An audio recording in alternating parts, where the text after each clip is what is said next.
दुखियारी बूढ़ी माँ अपनी बहू को साथ ले राजा विक्रमादित्य के महल की तरफ चल पड़ती है। जब वे दोनों राजमहल के द्वार पर पहुंचे तो पहरेदार उन्हें रोक लेते हैं। तब बुढ़िया माई बोली, बेटा हम बहुत दुखियारे हैं और बड़ी आस लगाकर महाराज के पास आए हैं। हमारा उनसे मिलना बहुत जरूरी है। उन्हें कुछ देर वहां रुकने के लिए कहकर उनमें से एक सिपाही राजमहल के अंदर महाराज विक्रमादित्य के पास जाता है और उन्हें बताता है। राजा विक्रमादित्य बोले, उन्हें तुरंत सम्मान सहित यहाँ ले आओ। जब बुढ़िया और उसकी बहू दरबार में आए तो राजा विक्रमादित्य ने पूछा, कहो माई क्या तकलीफ है तुम्हें?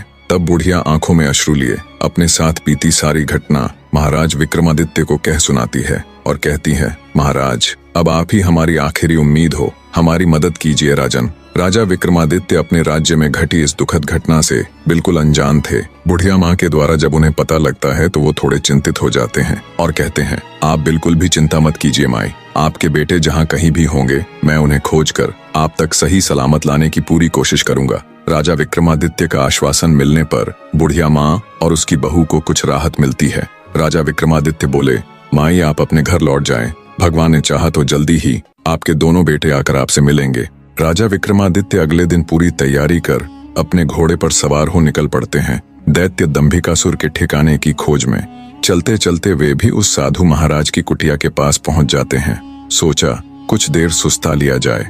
घोड़े से उतरकर जब राजा विक्रमादित्य कुटिया के अंदर जाते हैं तो उन्हें देखते ही महात्मा जी प्रसन्न हो जाते हैं और कहते हैं, आओ विक्रमादित्य, बहुत समय से तुम्हारा ही इंतजार था। साधु महाराज की बात सुन विक्रमादित्य चौंक जाते हैं। असमंजस में वे साधु बाबा के पास गए और उनके चरण छूकर उन्हें प्रणाम करते हुए बोले, हे साधु महाराज, अभी आपने कहा कि आपको मेरा ही इंतजार था, मैं उस बात को समझ नहीं पाया, कृपया मुझे और बताएं।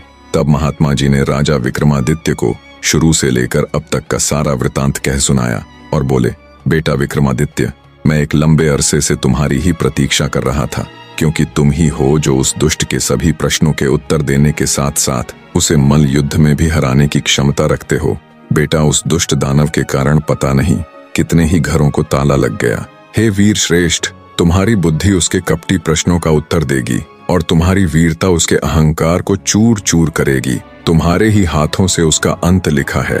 हे वीर सम्राट, अब तुम बिना देरी किए उस दुष्ट के पास जाओ और अंत कर दो उस नीच दानव का। महात्मा जी के वचन सुनकर राजा विक्रमादित्य के नेत्रों में क्रोधाग्नि प्रज्वलित हो उठी। महात्मा जी से आशीर्वाद ले उनके बताए मार्ग से वे उस धूर्त दानव की गुफा की ओर तेजी से चल दिए। हवा से बातें करते हुए अपने घोड़े की बदौलत राजा विक्रमादित्य कुछ ही देर में दैत्य दंभिकासुर की गुफा के सामने जा पहुंचे।